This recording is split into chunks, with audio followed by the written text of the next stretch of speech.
But I want to dive into next the handbook, your central repository for how the company is run.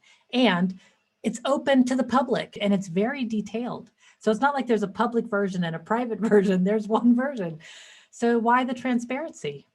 Yeah, this blew my mind when I was interviewing, and Handbook undersells it to some degree. What it really Right. is the actual operating manual of the company. Most people think of Handbook and it's some flimsy PDF that gets revised gently and emailed around to the company once a year, and you have to take some quiz to say that you've read it.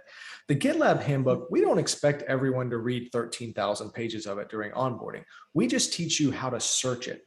So some people ask me, hey, is the handbook too big? And I say, well, is there too much information on the internet? Or did you just learn how to use Google?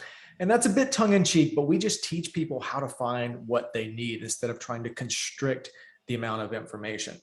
It is public because transparency is one of our core values. GitLab has 6 core values. Together they spell credit.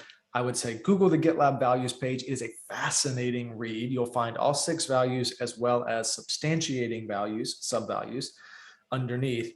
Transparency is a value because it makes us a better business. And when our handbook is public to the world, it reinforces our mission of everyone can contribute. A lot of the GitLab product has been influenced by the community. And if you aren't public with your product, how will the community know how to make it better?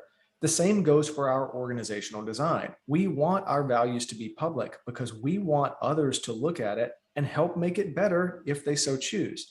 A few years ago, we had someone who was a copywriter find our values page, and they actually made a merge request. This is a function within the GitLab program to update and edit some of the grammar on our values page to make it more readable. That is Wow. exactly the type of behavior that we want to instill. And the values page in particular is always evolving. In 2020 alone, we had almost 100 iterations to the company values page. And so I say the word values, but in practice, these are the actual tangible ways that we treat each other and the behaviors that we want to encourage across the team as well as outside of it.